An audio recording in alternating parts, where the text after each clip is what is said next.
The crash of the empire is also the opportunity to make something new. And I have two other books. One of them is The History of the Culture of War. I brought them with me today. I just published them this last 2 months. The other two books, one of them is called World Peace Through the Town Hall, a strategy for the global movement for a culture of peace, in which I argue that when the state system crashes next time, there will be an opportunity for the local governments of the world to say, okay, states, you've had your turn. Now let us run the UN. And I guarantee you, if the Security Council was run by representatives from the local governments of each region of the world, we'd have a representative of the local governments of South Asia, representative of the local governments of East Asia, representative of the local governments of Southern Africa, a representative from the local governments of the Arab states, etc. I guarantee you, when the local government representatives would get together in the Security Council, they would not defend nuclear weapons. What do they want nuclear weapons for? No, get rid of them. We don't want nuclear weapons.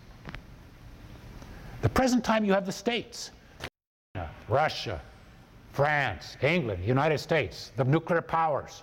There's no way they're going to give up their nuclear weapons because their nuclear weapons are their power, and they're the Security Council.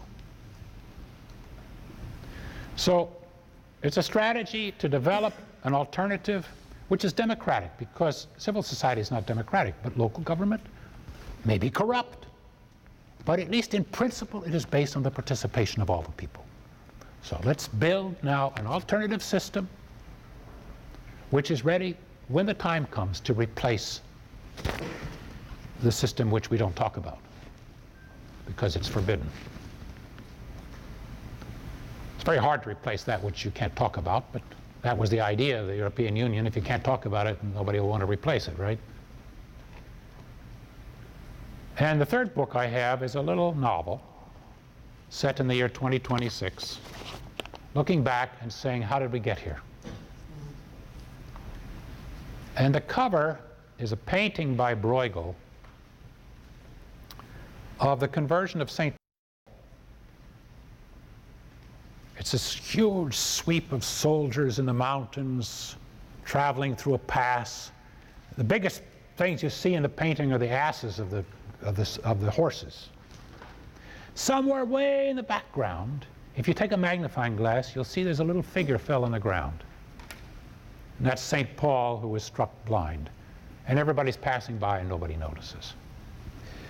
And I call that the Bruegel principle, which is that, and the conversion of St. Paul was a very, very important event in history, because that led eventually to the spread of the Christian church to the Roman Empire and Christianity in the West. But when it happened, nobody noticed.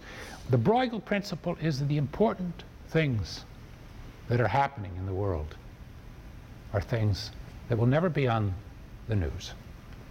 They'll never be on CNN.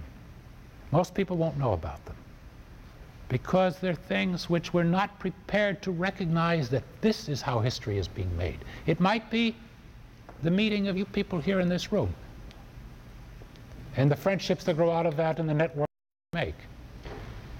They're under the radar. They're not what we usually think of as news. So I call that the Bruegel principle. And in the book, I say, here are the things that happened along the way that led now to the culture of peace, which weren't recognized at the time they happened as being the important event. So how we get there are a series of events that one would not normally recognize in everyday life as being important. And that's how history is. That's why I call it the Bruegel principle.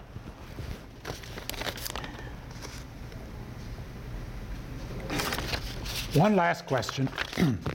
People ask me, when is it going to crash?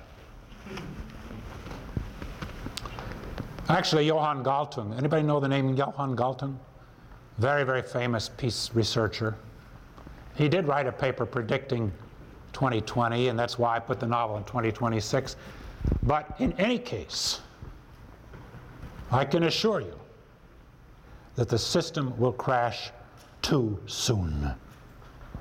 Much too soon, because we are not ready. We're not ready to replace it. We're in a race against time to try to create an alternative, to replace the culture of war before the present system crashes. We should hope that the Obamas of the world can keep the system floating a few more years before it crashes, so that we have time to prepare an alternative. And I see what you are doing here as part of the Bruegel principle, that the contacts you are making, the ideas you are having, the initiatives that you are taking, the communication that you are guarding after you leave here, the networks that you are creating, the work that you do with local governments, with civil society, with educational systems, that this will produce the alternative that we need to go from the unspeakable culture of war to the almost unimaginable culture of peace. It's in your hands. Thank you.